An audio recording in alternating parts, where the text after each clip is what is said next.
नमस्कार दोस्तों, Ibex study point पर आपका स्वागत है। आज हम आपके सामने फिर से एक वैकेंसी लेकर आए हुए हैं। HPCL राजस्थान रिफाइनरी लिमिटेड, यहाँ से वैकेंसी राजस्थान के गवर्नमेंट के द्वारा निकाली गई है। रिफाइनरी पर 7 पोस्टों के लिए वैकेंसी निकाली गई है, जिसके बारे में विस्तृत जानकारी यहाँ पर हम प्राप्त करेंगे। Junior executive fire and safety की 37 वैकेंसीज हैं, जिसका पे स्केल आपका 30,000 से 1,20,000 तक है और मैक्सिमम एज जो होनी चाहिए वो 25 ईयर होनी चाहिए।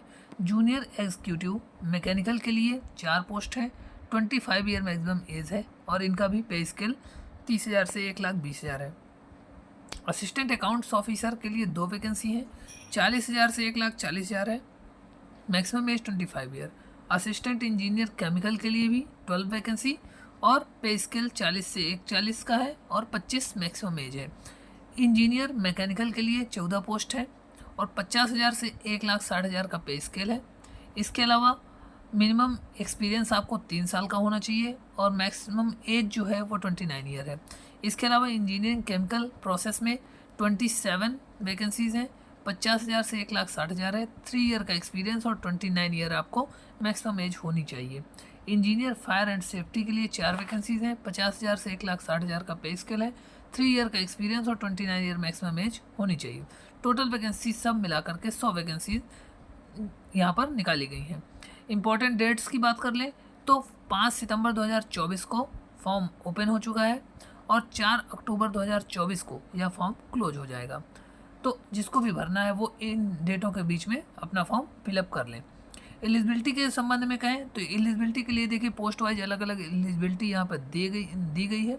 Junior executive fire and safety के लिए 3 year full time regular diploma होना चाहिए अथवा science graduate with minimum 60%। Science graduate भी भर सकते हैं, जहाँ पर 60% उनका एग्रीगेट परसेंटेज होना चाहिए ऑफ ऑल सेमेस्टर्स, सारे सेमेस्टर्स में, जो कि अनारक्षित OBC और NCL EWS कैंडिडेट के लिए है and minimum 50% for SC ST और PWD कैंडिडेट के लिए है and with valid heavy vehicle driving licence उनके पास होना चाहिए। Any certificate course of minimum 6 month duration in fire and safety will have added advantage. अगर किसी के पास 6 महीने का एक्स्ट्रा है कोई कोर्स तो उसको एडवांटेज दिया जाएगा। इसके अलावा नीचे की रिस्पॉन्सिबिलिटी दी गई है, इसके बारे में बाद में बात करेंगे, ये आप पढ़ सकते हैं। इससे हम नेक्स्ट वैकेंसी पे चलते हैं, उसकी क्वालिफिकेशन के बारे में। जूनियर एग्जीक्यूटिव मैकेनिकल के लिए जो चाहिए 3 year full time regular diploma चाहिए यहाँ पर और मैकेनिकल इंजीनियरिंग में यह डिप्लोमा हो सकता है विथ मिनिमम 60% एग्रीगेट। सेम 60% और 50% कैटेगरी वाइज परसेंटेज रिक्वायर्ड है सब चीज़ के लिए। यहाँ पर केवल मांगा गया है diploma in mechanical engineering. Next तीसरी पोस्ट के लिए है असिस्टेंट अकाउंट ऑफिसर। यहाँ पर candidate should be qualified chartered accountant CA होना चाहिए from institute of chartered accountant of India with 50% marks. CA के फाइनल एग्जामिनेशन में अगर है तो भी डाल सकते हैं। Candidate applying for the post should be profession of CA होना चाहिए। 2 वैकेंसी जो आई हुई हैं उसके लिए अकाउंट ऑफिसर के लिए। असिस्टेंट इंजीनियर केमिकल में 4 ईयर की फुल आपके पास रेगुलर इंजीनियरिंग डिग्री होनी चाहिए, BE या BTech होना चाहिए, केमिकल या पेट्रोकेमिकल से 60% एग्रीगेट मार्क्स के साथ और SC ST के लिए 50%। अगली वैकेंसी में जाते हैं तो अगली वैकेंसी की डिटेल है। यहाँ पर देखिए इंजीनियर मैकेनिकल, यहाँ पर 4 ईयर का फुल टाइम इंजीनियरिंग कोर्स आपको BE BTech हो सकता है मैकेनिकल से, मैकेनिकल एंड प्रोडक्शन से, और प्रोडक्शन विथ मिनिमम 60% यहाँ पर भी और 50% वही क्राइटेरिया है। इसके अलावा साथ में 3 ईयर का पोस्ट क्वालिफिकेशन आपके पास वर्क एक्सपीरियंस होना चाहिए सुपरवाइजरी रोल के लिए, executive category in petroleum, refinery, petrochemicals या फर्टिलाइजर सेक्टर। इन किसी भी सेक्टर्स में अगर आपके पास 3 ईयर का है तो आप इस फॉर्म को अप्लाई कर सकते हैं। इसके अलावा अगली वैकेंसी पर चलते हैं तो ये अगली पोस्ट है इंजीनियर केमिकल प्रोसेस। इसके लिए भी 4 ईयर का आपके पास BE BTech की डिग्री होनी चाहिए केमिकल पेट्रोकेमिकल में 60% और 50% के साथ। 3 ईयर का यहाँ पर भी पोस्ट क्वालिफिकेशन रिलेवेंट एक्सपीरियंस चाहिए सुपरवाइजरी रोल पर, एग्जीक्यूटिव कैटेगरी इन ऑपरेशन में, टेक्निकल में हो सकता है, प्रोसेस डिवीजन इन रिफाइनरी और पेट्रोकेमिकल सेक्टर में होना चाहिए।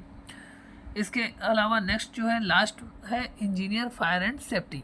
यहाँ पर 4 ईयर का full time regular engineering degree आपके पास होनी चाहिए फायर इंजीनियरिंग में, फायर एंड सेफ्टी इंजीनियरिंग में, यहाँ पर भी परसेंटेज वही है और 3 ईयर का आपको पोस्ट क्वालिफिकेशन एक्सपीरियंस भी चाहिए, जो कि petroleum refinery, oil and gas exploitation, fire and safety में, pharmaceutical, fertiliser, petrochemicals, chemical, defence, automobile, railway and any relevant manufacturing sector में हो सकता है।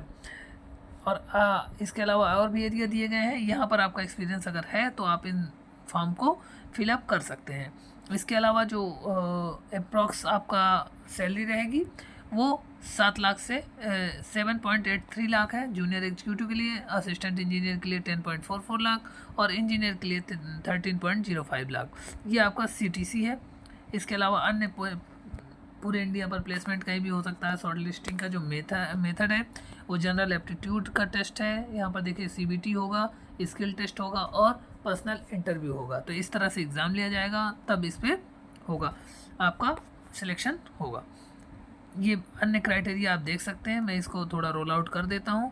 अगर आप चाहते हैं तो अपना पुश करके वीडियो को देख सकते हैं। पॉज कर लीजिए, पॉज करके इसको देख सकते हैं। तो ये था आज का वैकेंसी के बारे में, जहाँ पर हमने आपको डिटेल दी। तो मिलते हैं अगले वीडियो पर। और ऐसी वैकेंसी के लिए अगर आपको अच्छा लगता है हमारा वीडियो, तो आप हमारे वीडियो को लाइक ज़रूर करें और हमारे चैनल को सब्सक्राइब कर लें, जिससे हम आगे आने वाले सभी वैकेंसीज़ की डिटेल आपको मिलती रहे। मिलते हैं अगले वीडियो पर, तब तक के लिए नमस्कार।